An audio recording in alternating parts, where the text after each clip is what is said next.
ഏട്ടന്റെ ഓർമ്മശക്തി ഭയങ്കര. കൊറേ മുമ്പ് എപ്പോഴും ഗോവയെ കൊണ്ടുപോകണമെന്ന് പറഞ്ഞ് ഞാൻ ശല്യപ്പെടുത്തിയിട്ടുണ്ട്. അതാ ഇപ്പൊ കോമ്പൻസേറ്റ് ചെയ്യുന്നത്.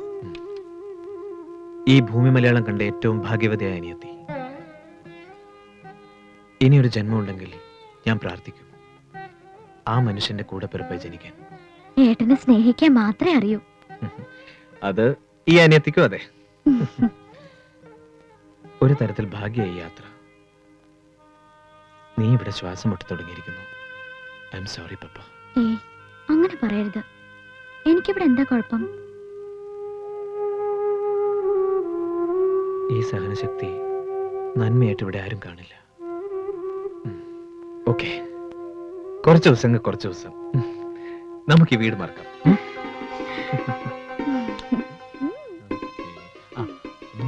ഇല്ല, ഒന്നും വന്നിട്ടില്ല.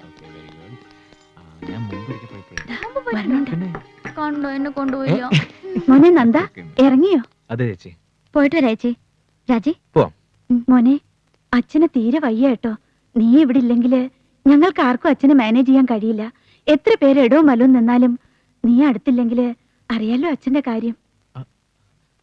അച്ഛന് പ്രത്യേകിച്ച് അസുഖമൊന്നും. ഞാൻ ഇപ്പോഴല്ലേ അച്ഛൻ്റെ അടുത്ത് പോയത്. അത് നന്ദന്റെ പപ്പയുടെ യാത്ര മുടക്കണ്ടെന്ന് വെച്ചിട്ട് ഒന്നുമില്ലാത്ത ഭാവം നടിക്കുക. വയ്യാഴിക ശരിക്കും ഉണ്ട്. നീ പോയി കഴിഞ്ഞായിരിക്കും തുടങ്ങുക കരച്ചിലും പിഴിച്ചിലും വാശിയും. പിന്നെ ഭക്ഷണവും മരുന്നും ഒന്നും കഴിക്കുകയില്ല. എന്താ ഞാൻ വേണ്ടത് ചേച്ചി? ഈ യാത്ര ക്യാൻസൽ ചെയ്യണോ? എന്ന് ഞാൻ പറയില്ല. പപ്പ ഒരുപാട് മോഹിച്ചൊരുങ്ങി ഇറങ്ങിയതല്ലേ. എന്നാ പപ്പയെ തനിച്ചു വിടാം. എന്നിട്ട് ഞാൻ ഇവിടെ അച്ഛൻ്റെ അടുത്തിരിക്കാം. നീ എന്നോട് ദേഷ്യം പിടിക്കല്ലേ. ഞാനിവിടുത്തെ സിറ്റുവേഷൻ പറഞ്ഞതേ ഉള്ളൂ. ഇവിടുത്തെ സിറ്റുവേഷൻ എനിക്ക് മനസ്സിലാവും ബിക ചേച്ചി, മനസ്സിലാവും. സ്വന്തം ജീവിതം ചളിക്കുണ്ടിലായി തീർന്നവരുടെ ഫ്രസ്ട്രേഷൻ, ജലസി അനുവദിക്കരുത്. ആരെയും നന്നായി ജീവിക്കാൻ അനുവദിക്കരുത്. അതേ പ്രസംഗം പറയുന്നു. നീ നിന്റെ ഭാര്യയെ വിളിച്ച് എങ്ങോട്ടാന്ന് വെച്ചാ പോടാ. തന്തയെ ചുടുകാട്ടിലേക്ക് എടുക്കുമ്പോഴും ഇവിടെ വേണ്ട. പോ, ഗോവയ്ക്കോ സിമിലേക്കോ. പ്രാഗി കൊല്ലും എന്റെ അച്ഛനെ നിങ്ങളൊക്കെ കൂടി. ഭാസ്കര, ലഗേജ് ഒക്കെ എടുത്ത് റൂമിൽ വെക്ക. സോറി പപ്പ.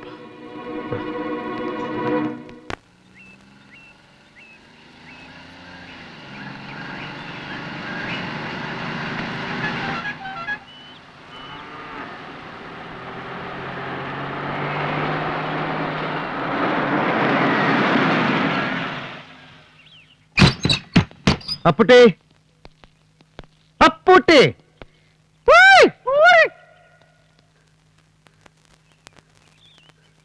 വണ്ടിയുടെ ശബ്ദം കേട്ടു.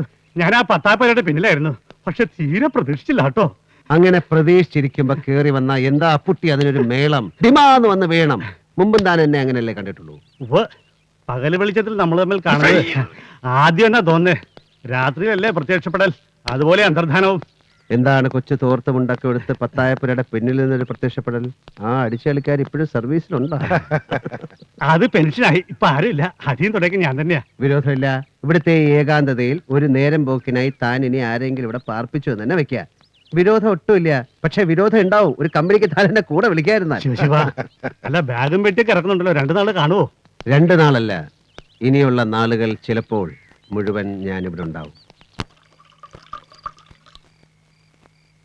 ഈ വീട് വാങ്ങിയിട്ടിരിക്കുന്ന കാര്യം പപ്പയ്ക്ക് അറിയില്ലേ? നിങ്ങളോടും പപ്പയോടും ഞാൻ എന്തെങ്കിലും മറച്ചു വെച്ചിട്ടുണ്ടെങ്കിൽ ഇത് മാത്രമാണ്. വെറുതെ ഒരു സർപ്രൈസ് തരാൻ. ഇവിടെയാണോ ജനിച്ചതും ചൈൽഡ്ഹുഡ് ചെലവഴിച്ചതും ഒക്കെ? ജനിച്ചത് ഈ വീടിനപ്പുറത്ത് എവിടെയോ ഒരിടത്ത്. ഞാൻ ബാല്യം ചെലവഴിക്കുകയായിരുന്നില്ല, കണ്ണീര് കുടിച്ച് അനുഭവിക്കുകയായിരുന്നു. അച്ഛൻ മരിച്ച 2 കുട്ടികളെയും കൂട്ടി അമ്മ തറവാട്ടിലേക്ക് കയറി വന്നപ്പോൾ അമ്മാവന്മാരുടെ ദുർമുഖങ്ങളും അമ്മായിമാരുടെ ആട്ടും തുപ്പുമായിരുന്നു സ്വീകരിച്ച് ആനയിച്ചത്. ഉരപ്പുരയുടെ നിലത്ത് അമ്മ മരിച്ച് തണുത്ത് കിടന്ന ശേഷം അധിക നാൾ ഇവിടെ കഴിയേണ്ടി വന്നില്ല. പോയി. 14 വയസ്സുകാരൻ നേട്ടൻ 6 വയസ്സുകാരി അനിയത്തെയും കൂട്ടിപ്പോയി. ചോരയ്ക്കും പണത്തിനും ഒരേ മണമാണെന്ന് തിരിച്ചറിയാൻ തുടങ്ങിയിട്ട് എത്ര കാലമായി കാണും അറിയില്ല. അവളെ ഒന്നും അറിയിച്ചിട്ടുമില്ല. ഈ പഴയ അമ്മാവന്മാരും അമ്മായിമാരും ജീവനോടെ ഉണ്ടോ ഇപ്പോഴും? മുമ്പൊക്കെ വിസിറ്റ് നടത്തിയിരുന്നു. ഉണ്ടാവാം, അന്വേഷിച്ചിട്ടില്ല. അത് വേണ്ടടോ. നമുക്കങ്ങനെ വേഷം കെട്ടി കാണിച്ചാലും തോൽപ്പിക്കണ്ട. കോടികൾ കണ്ടു മടുത്ത മനുഷ്യന്റെ പേരിൽ ഇന്ന് ഈ ഭൂമിയിലുള്ള ആകെ സ്വത്ത് ഈ വീടാ. ബാക്കിയെല്ലാം അനിയത്തിയുടെ പേരിലല്ലേ? അവളുടെ പേരിൽ, എന്റെ പേരിൽ. അങ്ങനെ ഒരു വേർതിരിവുണ്ടോ സേതു? കാലം ചീത്തയാണ്. മനുഷ്യനാണെങ്കിൽ പണത്തിനോടുള്ള ആർത്തി കൂടുതൽ കൊണ്ട് എന്തും ചെയ്യാൻ പഠിക്കാത്ത ചീത്തക്കാലം. പപ്പയ്ക്കുള്ളത് എന്താണെന്ന് വെച്ചാൽ എഴുതി കൊടുത്തിട്ട് ബാക്കി സ്വന്തം പേരിലാക്കണം. സ്വാമി എന്തൊക്കെയാ പറയുന്നത്? അതിൽ കാര്യമില്ല, അതില്ല. കോളിയോടന്മാരുടെ ഇപ്പോഴത്തെ കണ്ടീഷൻ ശേഖരം മുതലാളിയുടെ പഴയ കോണകം വരെ വിൽക്കുന്ന ലെവലിലാ. അപ്പുട്ടി ഒരു കുപ്പിയോട് എടുക്ക. സ്വാമി, വീട്ടിൽ വളർത്തുന്ന ഒരു പട്ടി തേങ്ങ പൊതിക്കുന്നതായ ഒരു വാർത്ത പേപ്പറിൽ വായിച്ചോ? വായിച്ചിരുന്നു, പക്ഷെ ഇപ്പോഴാണ് നേരിട്ട് കാണാതെ ഭാഗ്യം ഉണ്ടായത്. എന്തേലും വെറുതെ കളിക്കുന്നത്. ആ സേതു വന്നല്ലോ. ഫോൺ ചെയ്തോ സേതു? ലൈൻ കിട്ടുന്നില്ല. ഏതായാലും പപ്പയും നന്ദനും പോയിട്ടില്ല എന്നുള്ള ഉറപ്പാ. യാത്ര ക്യാൻസൽ ചെയ്തെന്നാ ഇന്നലെ അവിടെ വിളിച്ചപ്പം പറഞ്ഞത്. അവൾക്ക് അസുഖമൊന്നുമില്ലല്ലോ, അതറിഞ്ഞാ മതി. ഒന്നും കാണില്ല, വേറെന്തെങ്കിലും റീസൺസ് ഉണ്ടാവും. സേതുവിന് ഇന്നലെ കുഞ്ഞിപ്പാലുവിനെ കിട്ടിയോ?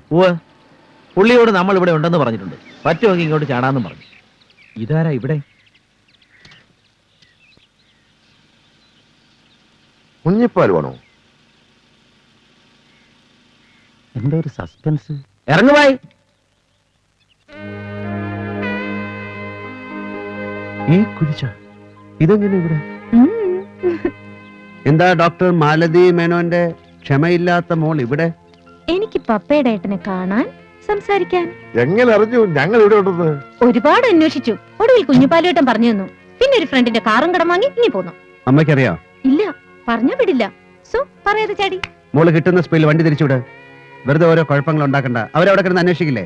പോവാം. എനിക്ക് സംസാരിക്കണം. എന്ത് സംസാരിക്കാൻ? ആരെന്ത് പറഞ്ഞാലും എനിക്ക് ഈ വിവാഹത്തിന് സമ്മതമാണ്. എനിക്ക് സമ്മതമല്ല. എതിർപ്പുകളെ അവഗണിച്ച് ഒളിച്ചോടി കല്യാണം കഴിക്കാൻ പറ്റിയ ഒരു പ്രേമരോഗി പയ്യൻസിനെ ക്ഷമ എന്നിൽ പ്രതീക്ഷിക്കരുത്. ഗോൾഡ് സ്മഗ്ലിംഗ് കേസിൽ 2 ദിവസം പോലീസ് ലോക്കപ്പിൽ കിടന്ന എന്നെ അംഗീകരിക്കാൻ ക്ഷമയുടെ വീട്ടുകാർക്ക് ബുദ്ധിമുട്ടാവും. അവരുടെ മാനസികാവസ്ഥ ക്ഷമ മനസ്സിലാക്കണം. ഞാനത് കാര്യമാക്കുന്നില്ല. എനിക്കറിയാം പപ്പയുടെ ഏട്ടനെ. എന്നെയോ? എന്നെ അറിയാമെന്നോ? ഇല്ല കുട്ടി, നീ അതിന് ശ്രമിക്കുകയും വേണ്ട. പൊയ്ക്കോളൂ. കുറച്ചു കാലം കഴിയുമ്പോൾ ഈ ഇൻഫാക്ച്വേഷൻ മാറും.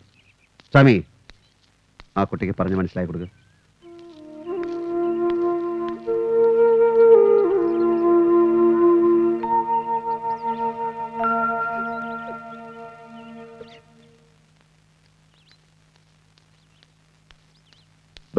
ആ കുട്ടി അപ്പുറത്തെടുത്ത് കരയുന്നു. താൻ കുറച്ച് ഇങ്ക് കുറുക്കി കലക്കി കോരി കൊടുക്ക്. കരയുന്ന പോലും. കരയാനും പിടിക്കാനും ഞാനൊന്നും ചെയ്തില്ലല്ലോ. എന്താ പരമേശ്വരന്റെ പ്ലാൻ? സന്യാസവും അല്ലല്ലോ. എന്തായാലും വിവാഹം കഴിക്കണം, ഒരു കുടുംബം വേണം. എന്നും ഇങ്ങനെ കഴിയാൻ പറ്റുമോ? സമ്മതിക്കാം, വിവാഹവും കഴിക്കാം. അത് ഈ കുട്ടിയാവുന്നതിനോടും വിരോധമില്ല.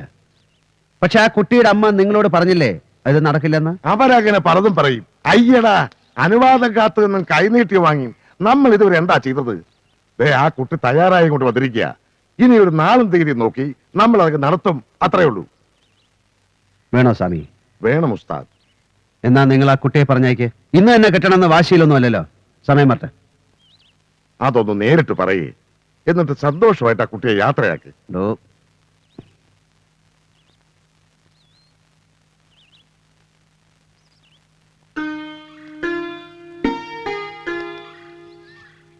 ക്ഷമാപണം വേണോ?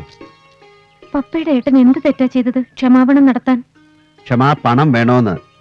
തിരിച്ചു പോകുമ്പോ വഴിയിൽ നിർത്തി വല്ലതും വാങ്ങി തിന്നാനോ കുടിക്കാനോ പണം വേണോന്ന്. വേണ്ട. എങ്കിൽ പൊയ്ക്കോളൂ. അമ്മയെ വെറുതെ പേടിപ്പിക്കണ്ട. പോയി വരൂന്നാ പറയേണ്ടത്. വെറുതെ ഒരു ത്രില്ലിന് വേണ്ടി. രക്ഷിതാക്കൾ എന്ത് പറയുന്നു അതിനെ നിഷേധിക്കാൻ, വളർത്തി വലുതാക്കിയവരുടെ മുഖമടക്കി തുപ്പാൻ. അതായി തീർന്നിരിക്കുന്നു വിവാഹം. നമുക്കത് വേണ്ട കുട്ടി. ഞാൻ വരാം. ക്ഷമയുടെ അമ്മയെ കാണാം. അവർ നിറഞ്ഞ മനസ്സോടെ അനുഗ്രഹിച്ച് നടത്തട്ടെ വിവാഹം. മതി, കാത്തിരിക്കാൻ ഞാൻ തയ്യാറാ. ഒരുത്തിങ്ങനെ ഇരിപ്പുണ്ടെന്ന കാര്യം ഒരാൾക്ക് ഓർമ്മയുണ്ടാവണം. മറന്നു പോവരുത്. നിന്നെ പോലെ ഒരു കാന്താരി മുളകിനെ ഞാൻ കെട്ടിപ്പൂട്ടിയിടുന്നതാണ് നല്ലത്. ഇല്ലെങ്കിൽ നീ ഈ സമൂഹത്തിൽ ഒരു വലിയ പ്രസ്ഥാനമായി മാറി ചുറ്റിക്കളികൾ ഒരുപാടുണ്ടാക്കും. പൊയ്ക്കോ. പോയി വരാനായി ഇപ്പൊ പൊയ്ക്കോ. ദേ സ്വാമി.